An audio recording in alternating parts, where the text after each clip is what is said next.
On episode number 6 of the Men and Community podcast, Matt tries to find the line between how we value ourselves in comparison to others. Carlo shares what he believes to be an extra challenge facing men, and we try to come to grips with the weight the world places on us all. Thank you for being part of our community.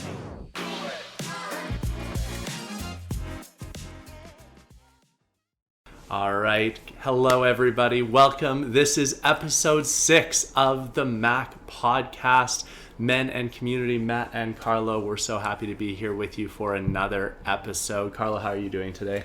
I'm doing good. We were talking a little bit before filming this episode that this week has been an interesting kind of transitional week for both of us.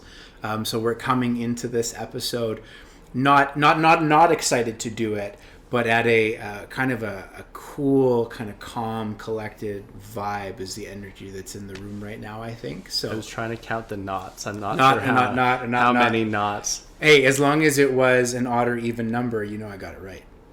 But I don't know how many that was. Nobody counted. Nobody counted. This will be a great mystery of the podcast. Beautiful. All right. Well, let's get right into it. Let's start with our cards here. I will draw the first one. Okay. Would you rather have more friends or be closer to the friends you already have? Ooh. That's a good one. I'm going to go ahead and say more friends. More friends. Because I believe that friendships all have kind of different levels to them. Right? So there's going to be some of those friendships that you are very, very close with, like you and I is a great example. And then there's some of those friendships that are a little bit more distant, and you get lots of things from those varying levels.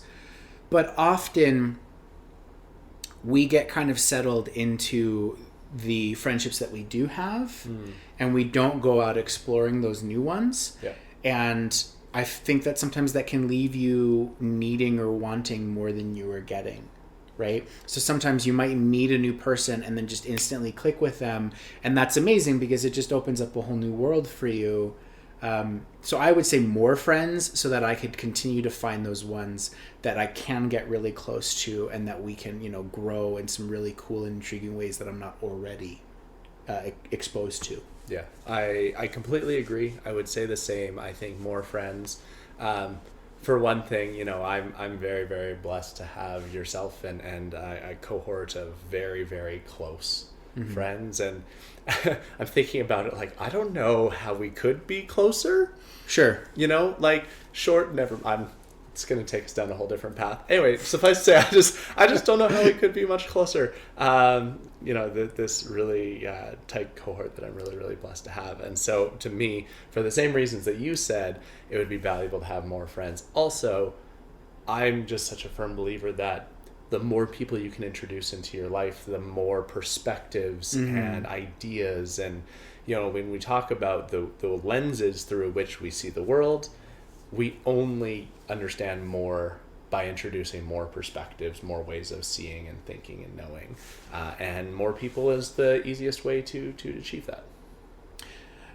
Yeah, but I think to get the more people in the way that you're talking about, that it will expose you to other lenses, you have to be willing to look outside of some people that you might normally gravitate towards.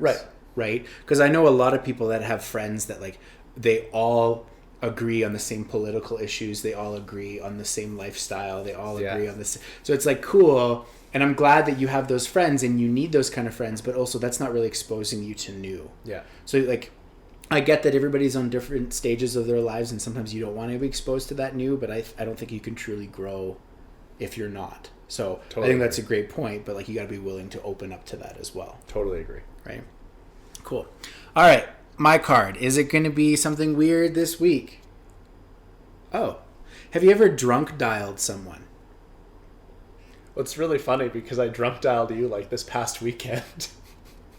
Oh, yeah. Okay, so for a little bit of backstory, it's 1 in the morning, 12:30, 1 in the morning. I'm in bed, and my phone starts to ring, and it's our friend Terry. Now, Terry may or may not believe me, but I have this rule. If someone calls me and it's like a really late hour, or I'm in a meeting or something, and I'm unable to pick it up, I won't answer it. But if they call me again, I deem it as an emergency and I will pick up. I will leave the meeting, I will get out of bed, and I will pick up. And it may or may not be an emergency, but that's just in case. So it was Terry who called me. I didn't answer.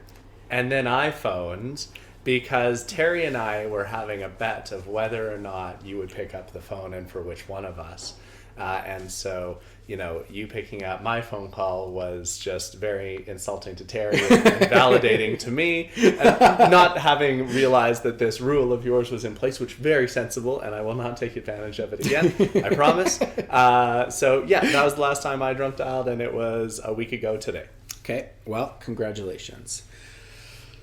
No drunk dialing. I've always had very good self-control even when I'm inebriated, so no drunk dialing. But I do the drunk texting of people that I wish were there. Nice. Yep. Right? So I'll be like, oh man, buddy, I was just thinking about you. We're having a great time. Wish you were here with us, right? Or if I'm, dating a girl, how come you're not here out with us, trying to get a little flirty, right? So no drunk dialing, drunk texting, but responsibly. And then there's at least a paper trail, right? So at least you can backtrack and be like, okay, well, good, bad, or otherwise, at least I know what I said last night, as opposed to the phone calls when you have to be like, well, that lasted 6 minutes and I don't remember. Yeah.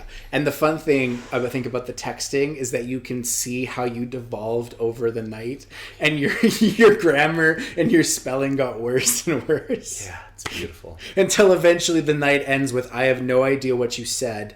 Please tell me you got home safe. Yep. From the other party. That's exactly right. Yeah. That's exactly right.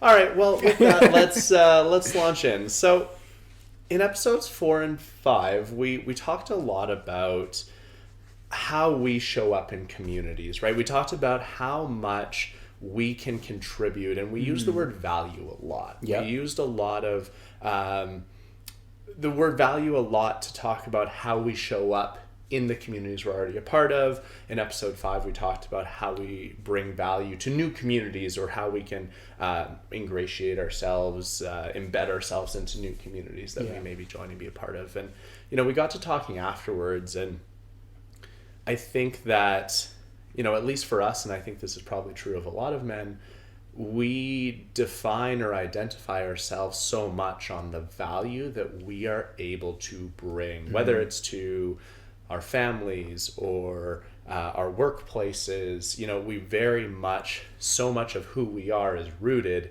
in what we consider to be this value proposition.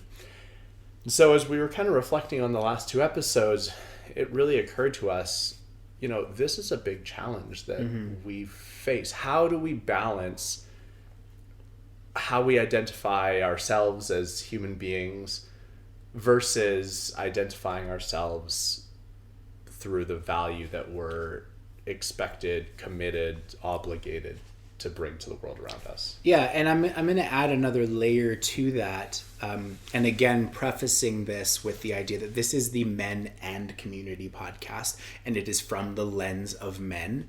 So this is our viewpoints and the things that we notice. And the layer that I want to add is this idea that very often the value or the worth that a man is viewed in terms of how society views him is tied to the value that he brings. Yeah. So, not to get too deep into men versus women kind of value, but some of the argument you hear nowadays is that, women and children inherently hold a lot of value just for being women and children. And of course they can elevate themselves. Women can elevate the value they bring by what they contribute. But men, unless they are actively pursuing to provide value, are not viewed with that same worth, right? You don't get worth because you are a human being as a male. You get worth because you are a man who is successful and a good father and a provider and a this and a good community member. So that's just kind of the extra layer, is that how do we separate ourselves, our own worth and our own self-confidence outside of this idea of both the value that we bring and the value that we are perceived by. Yeah. Right? So that's that extra thing. And I think it's a really challenging thing, because I think that this whole thing stems from our childhoods, right? We are raised, I was raised with this idea that, as a man, dad, we had a saying in our house, and I think I've told you this. The saying was, dad goes to work to pay the bills, pay the mortgage, and then buy you toys. And I tell this story all the time because it was, one of the ways that I get across to people that I was raised from a very young age of having a good understanding of money, because my family was very open with our money and the situations that we're in. So dad goes to work to pay the mortgage, pay the bills, and then buy you toys. So from a young age, it was ingrained in me that dad is the one that is going to work. Dad is the reason that we can buy the toy, that we can live in the house, that we can go on the vacation. Dad is the one who's coming home at the end of the day, who is fixing the thing that is broken. There was a lot of wait until your father gets home, both in a disciplinary way, but also in a wait until your dad gets home, he will help us fix this. Right? So my mom had this amazing way of bringing her own value while she was at home, but because the value for my dad was wait until he can come and give you this, it was labeled as he's the only one that can. Interesting. Right? So growing up, all of that responsibility of being the one that goes out into the world and brings home the bacon, being the one that has the skill set to fix the thing when it's broken, fell upon the shoulders of what I identify as a man and the value I bring. It's really, really interesting to hear you say that, and then to have myself have a chance to reflect on that, because I grew up with a single mom. Yeah. And so that was a very different experience, although the narratives were similar. And I think for me, growing up for the majority of my childhood with a single mother, when those things happened, when there was the leaky faucet or the electrical problem or whatever the case may be, it was calling my grandpa. And so my grandpa was always the first one to come over, and then he would, enlist me, and then we would do the things together. And, it got to a certain point, depending on the job, where if I was comfortable with it, no longer would grandpa necessarily need to come over, but instead I would just go to grandpa's house, get the tools that I needed to come home and then do the thing. And, it's interesting, that narrative of, this is the role. But for me, it was, I feel like almost I had to grow up faster because I was a son with a single mother, because a lot of that expectation, as soon as I knew how to do a thing, because, I'm very, very thankful my grandpa was able to teach me how to do a whole lot of things, whether it's using a wood lathe or plumbing or electrical or landscaping, yard work, you name it. And so I was able to use that, but I think I felt that pressure, that obligation earlier. Different, but the same narrative that you're talking Well, to. and I also think that the juxtaposition is interesting because you're an only child. Yes. And I'm the oldest of three, with a younger sister and then a younger brother. So you felt that pressure of, it is your responsibility to take care of the things that you could have, because you were really the only one that could outside of your grandpa. Where I felt that pressure of, once I was able to start doing those things, I had to do them for my mother and my siblings until dad got home. Right? So, and I think what's really intriguing about this is that this really brings itself back to the idea of the differences in men that grow up without a father figure. Now, I'm not saying that you grew up without a father figure. That's obviously not true. You have a good relationship with your dad. But it's a different story when you are raised without that man coming home every day, right? To be the, the pillar. Yeah. Right. Because that's how it was. And I was talking about this earlier today, but my mom made a lot of decisions in the household, but the final act of it was not done until dad gave the okay. Right. So she'd be like, I want to do this. This is the project. This is the thing I want to buy. This is the vacation I want to go. And this is how I want to discipline the kids. But dad said, yes, I agree. Cool. Now we will do it. Right. So yeah, from a young age, it is instilled in us, I think, that it is our responsibility to provide that value and have that sense of caregiving.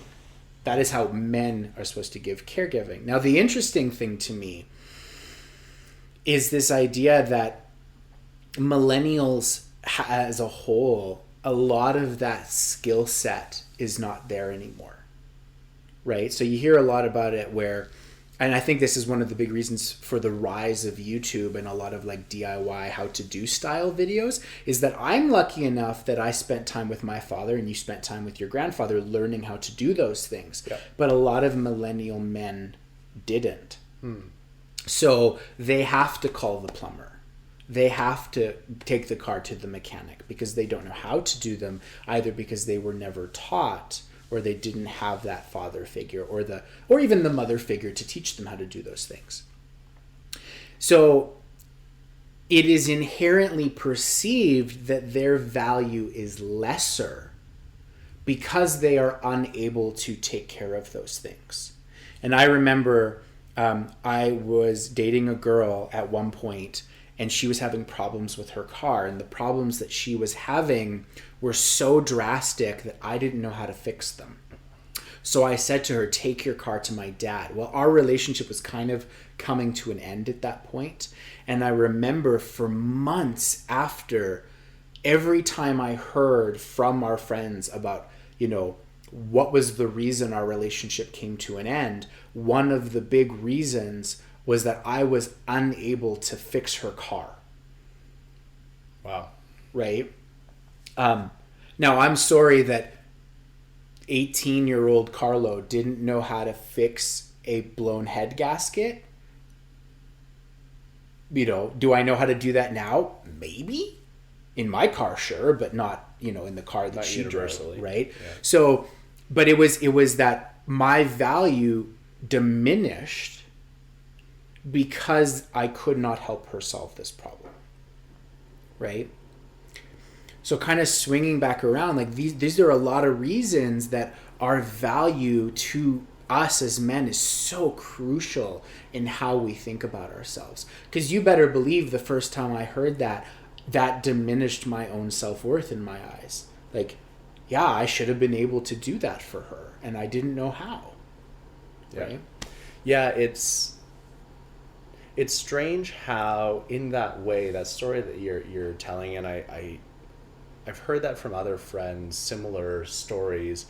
It's interesting how it seems like we don't necessarily get to decide, what our value is. Mm-hmm. It's almost as if we don't get to decide. And even if we did get to decide, so, we obviously have very, very great ability to choose the careers that we're a part of, the people that we put around us. But then this sense of obligation, this sense of duty just comes on so strong. And so, even if it's not as active of a case as you're describing, where, your inability to do something ultimately led to someone ending a relationship with you, that feeling of obligation carries that same weight. Yeah. Right.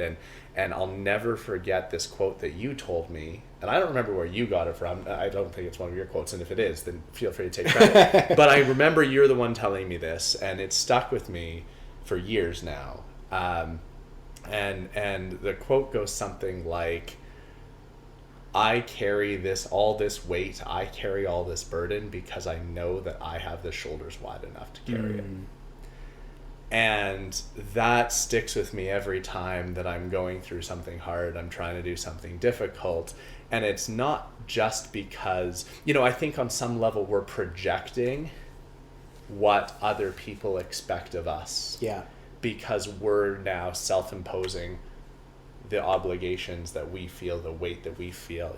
I've been feeling this a lot in the last several months of there are people at work, at home, my parents, grandparents, that expect these things of me, that at different levels of feeling good, not feeling good, based on my perceived ability to be carrying out these things that I think are expected of me.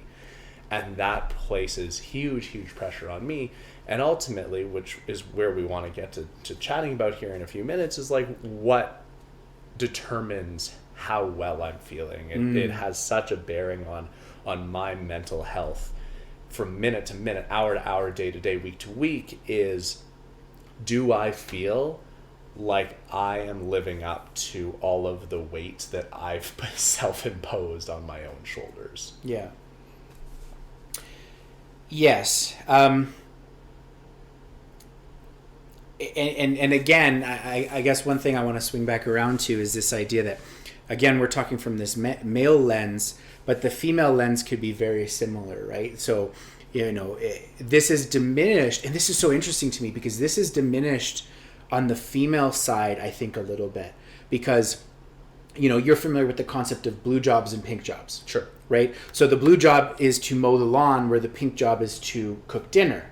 Now that boundary has diminished over time, right? Where you have a lot of, heterosexual couples where the man does a lot of the cooking and the woman may do other things around the household. Yeah, the gender roles are totally It's nullified. very much skewed. Yeah.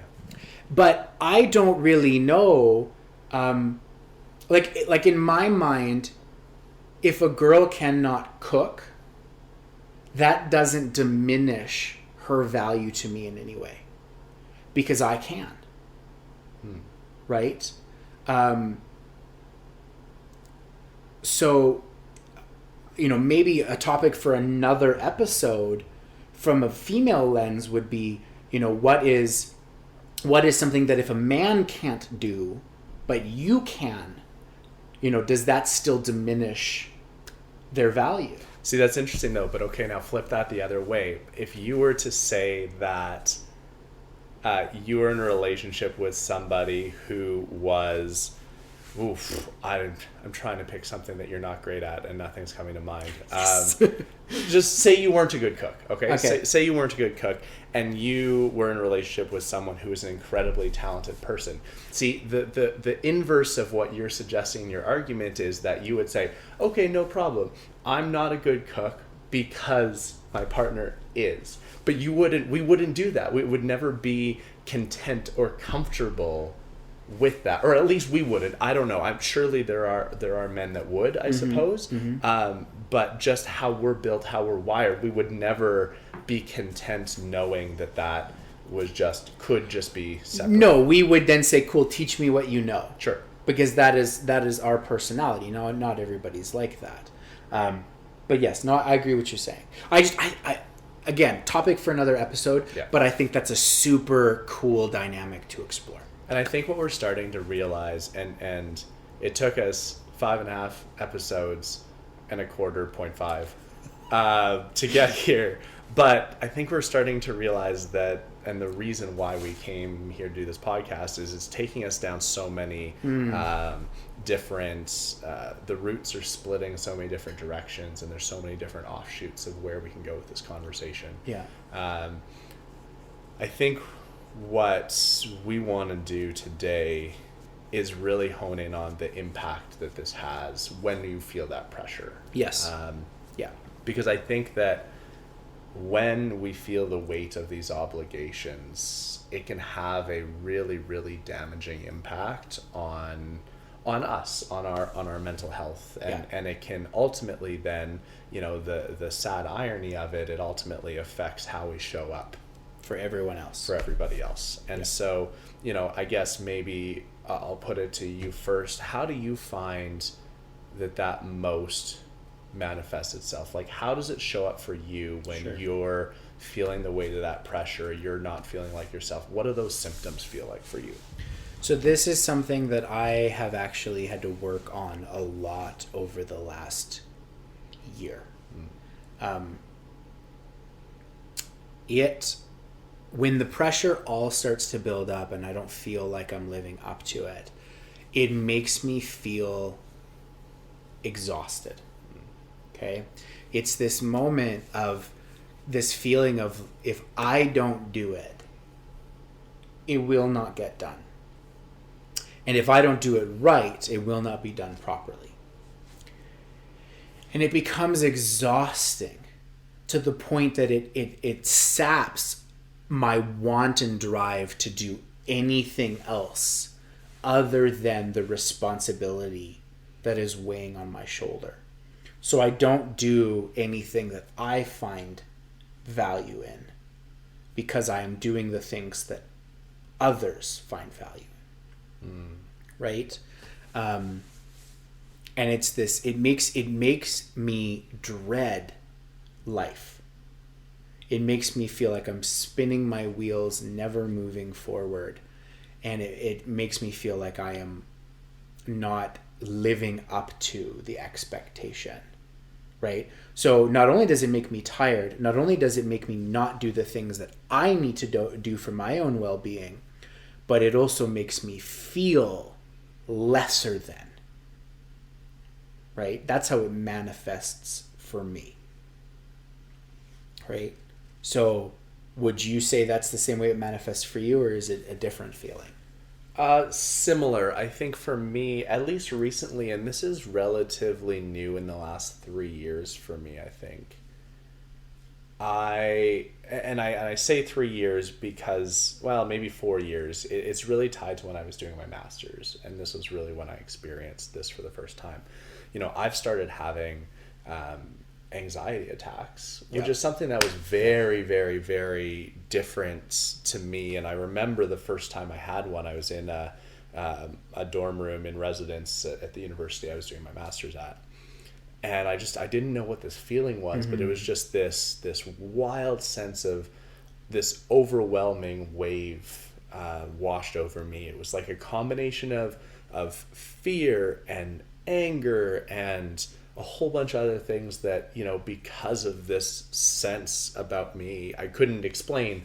And the worst part is, you feel almost similar to drowning, right? Yeah. Like you just can't pull your head up long enough to, my favorite saying is, we can't, when you're drowning, the last thing you're looking for is water wings, right? The last thing that you can look for, and I think I've used that metaphor here before, but it's just this overwhelming sense of there's not enough time. I'm not enough. Yeah. Right. And it's this overwhelming sense, and it comes through and it'll hit once in a while, and it becomes very, very hard to manage. And thankfully for me, usually they're fleeting. They last an hour or so. But the ones that carry on and they're an entire day or a week, and this is the root of so many challenges, I think, for a lot of people, is when you can't contain that feeling to a brief period of time.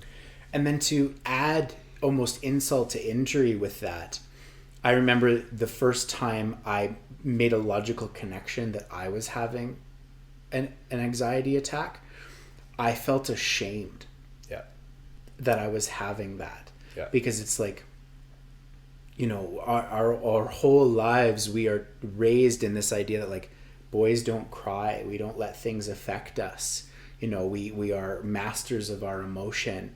And then to all of a sudden feel this overwhelming sense of helplessness and not knowing how to make it go away, and you realize you're like, I am having a clinically diagnosable psychological thing happen to me. I am sick, quote unquote. Like, please don't, I'm saying that as in, this is something that is actually real, that is serious, that I have let myself get to a point where I am now clinically, medically hurting. and I am ashamed that I let it get to this point.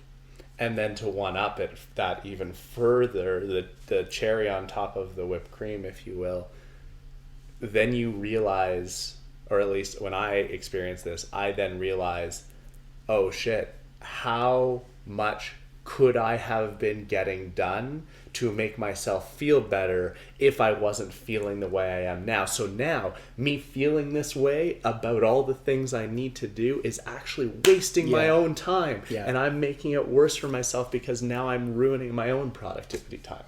Yeah. So it's like this, you don't give yourself the grace to accept that you're in a bad place. Yeah. You blame yourself Yeah. for being in a bad place. Yeah. Right? So it's this terrible, overly spinning cycle of just feeling bad and feeling like everybody looks down upon you because of it.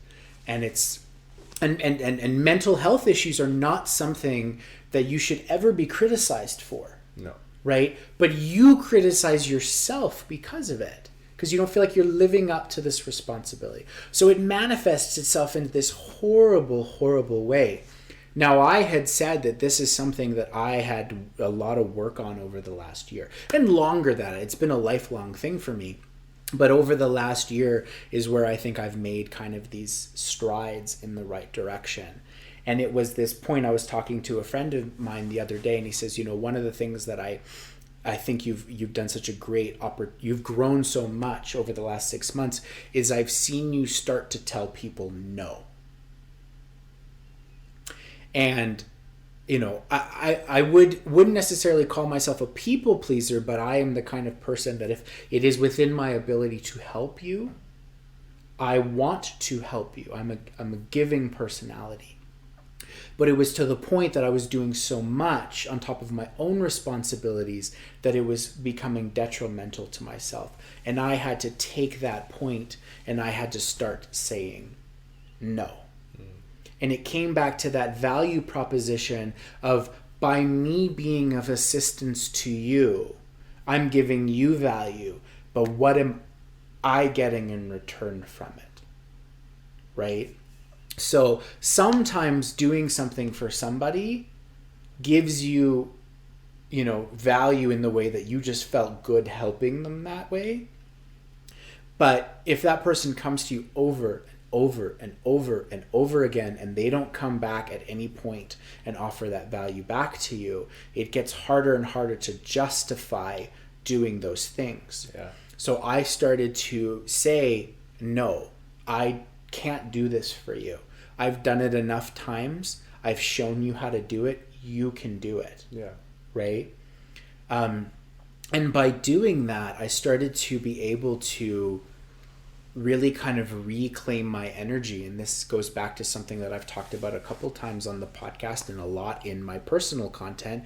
And it's this idea that you have a finite amount of energy available. Yeah. And you can't give it all away to other people, because then there will be nothing left for you.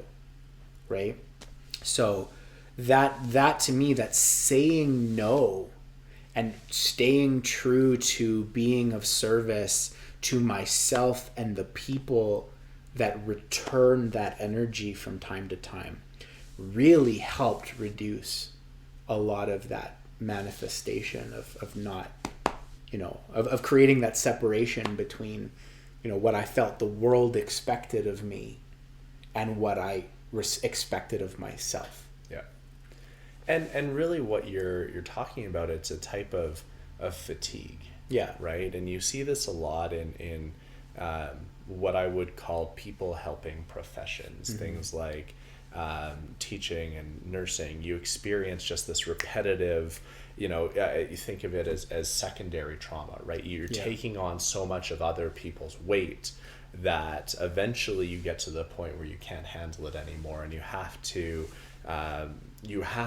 switch your brain off and almost put a shield up to stop being receptive to it. It can be really challenging to do, but it becomes a defense mechanism. Yeah. Right? And so, you know, I think that the art of saying no, or at least to be able to say not now, is a really critical thing. Yeah. It's a really, really invaluable skill to be able to say, I'm still here for you. I still care about you, but not now.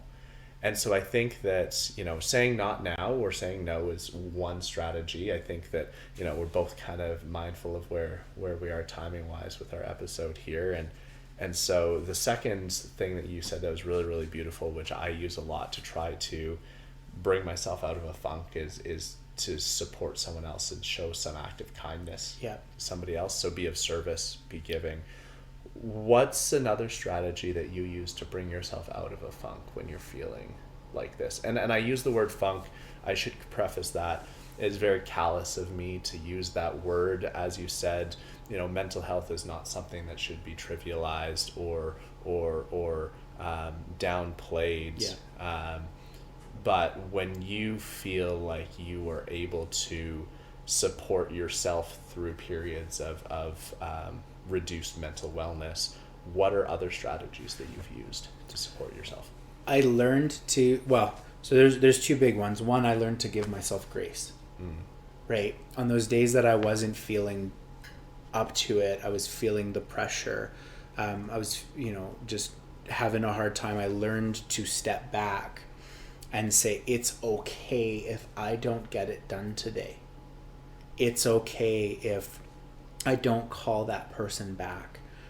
I am allowed to take a night for myself and just be Carlo, right? So I learned to give myself grace, and then I learned just the importance of scheduling in time to give yourself that grace.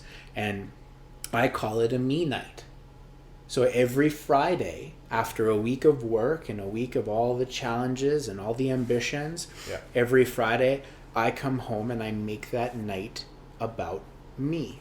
I make myself a nice dinner. I have a nice glass of scotch. I allow myself to play video games. I watch a movie. I stay up a little bit late, and I do the things that I get recharged from. And the weeks that I do not do that are so drastically different in mental health than the weeks that I do. It's astonishingly different. Wow. Yeah. I think that's amazing. Yeah. What about you? Do you have any strategies that you would? Yeah, I think, and so I talk about this in terms of these strategies. I talk about this with some of my personal content too, and actually just a workshop that I just gave this week, very much aligned with this topic. And so there's 4 things that I like to share as things that I do, but also things I think are really, really valuable. The first one is, you know, pretty self-explanatory. It's getting active, whether it's, you know, getting outside for a walk, or obviously both of us, as we've talked about before, value our time in the gym, and staying fit, staying active. That's a huge thing.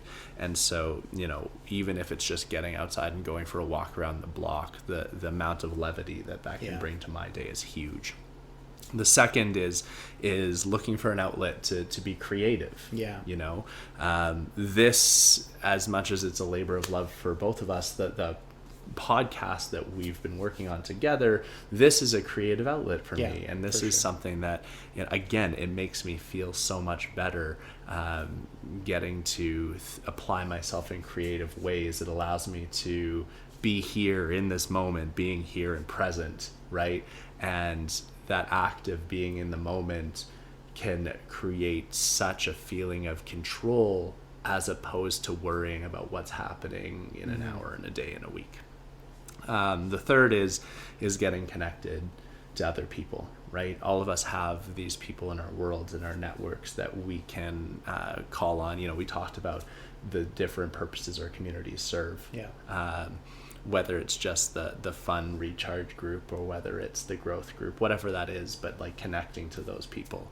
And then the last one for me is all about just reminding myself of what gets me excited, like reminding myself of the things that I love, and doing those things. And I think that when we get caught up in all of the obligations that we hold ourselves to, it can be, as you're saying, really easy to put yourself at the bottom of the priority list.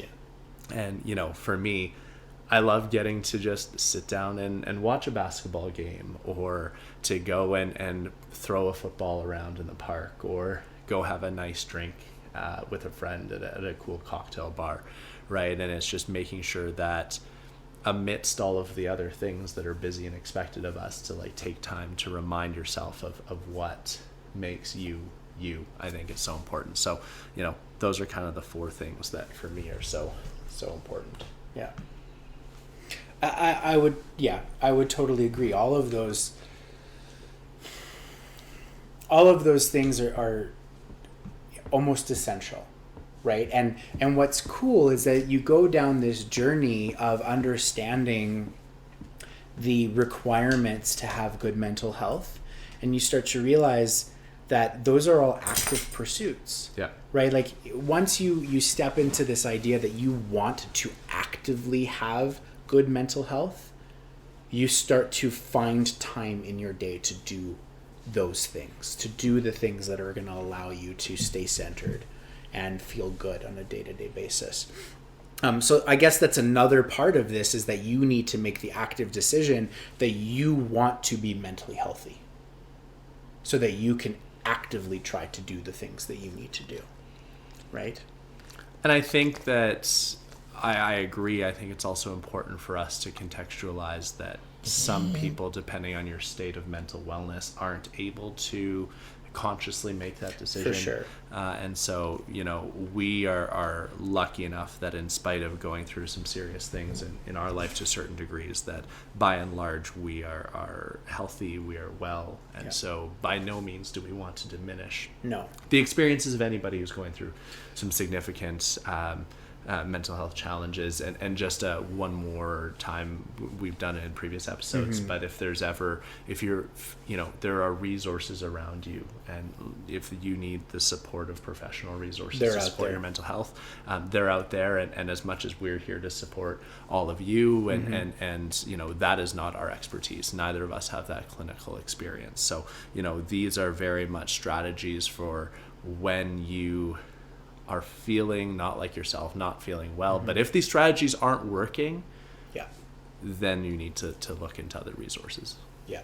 Well, it was like I said, there was that moment of realizing I was having an anxiety attack. Yeah.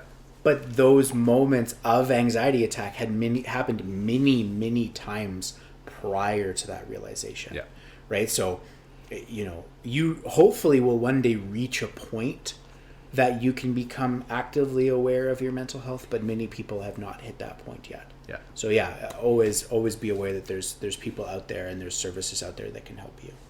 So let's bring it back. What's your big takeaway from today? What is the one thing that you want everybody to leave this episode knowing or feeling? Yeah, feeling is that you're not alone in feeling the way that you feel sometimes. Yeah. Your self-worth is not tied in any way to how the world perceives you. Your self-worth is how you perceive yourself.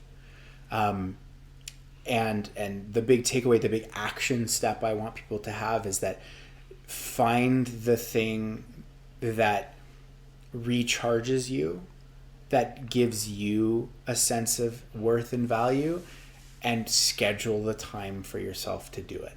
Yeah. Right. What about you?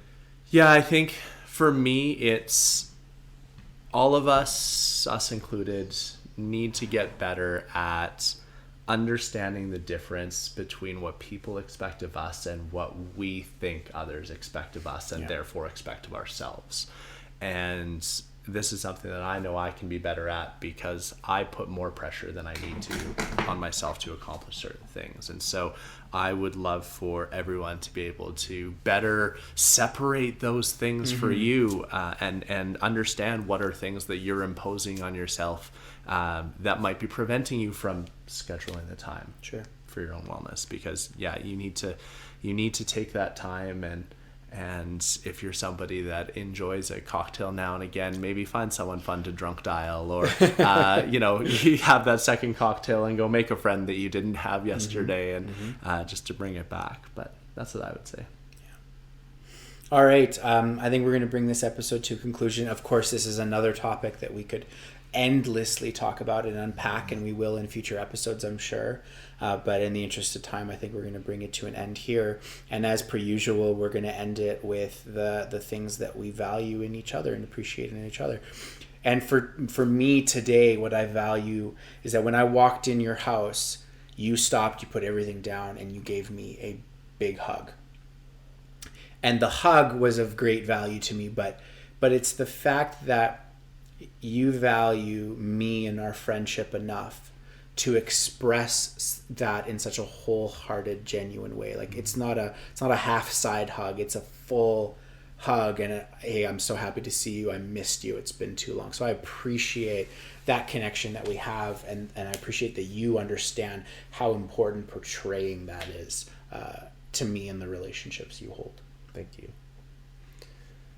I'd say what I'm feeling really grateful for you today is when you arrived, we expressed that it's been a long week, and full disclosure, we weren't sure if we were going to record anything today, but as soon as we turned on the microphone, turned on the camera, I could feel you start to get more excited, more energized, and I just so admire how when it's something that's meaningful to you, whether it's something or someone that's meaningful for you, you're going to show up, and you're going to find a way to be supportive and be there and to do the thing and do it so beautifully. Well, thank you. All right, everyone. Thank you so much for joining us for this episode of the Men in Community podcast. As always, it's always amazing to have you around. If you found value in today's episode, we ask that you please share that value with other people. We do this for ourselves. It doesn't matter to us, like we've said before, if it's 10 people or 100,000 people that listen, but we obviously want more people to listen and more people to see our videos, right? Because we are trying to provide that value to the world, and we want them to. So please share it with people. Some of you have contacted us with some of your feedback, and it's been amazing. I've shared some of this feedback with you. Thank you for doing that. We encourage you to continue to do it. And if you could take the time to go onto your podcast platform, onto YouTube, however you found us, and leave us a rating and review, it helps us get to more people. And as always, if you have something to say, a comment, a question, please contact us on our social medias, and we'll answer. Guarantee it. Yeah, absolutely. You can find us on all these platforms at Men and Community, all spelled out, no punctuation, lowercase, the whole thing. And yeah, can't wait to see you in episode 7. Thanks, everyone. Awesome, guys.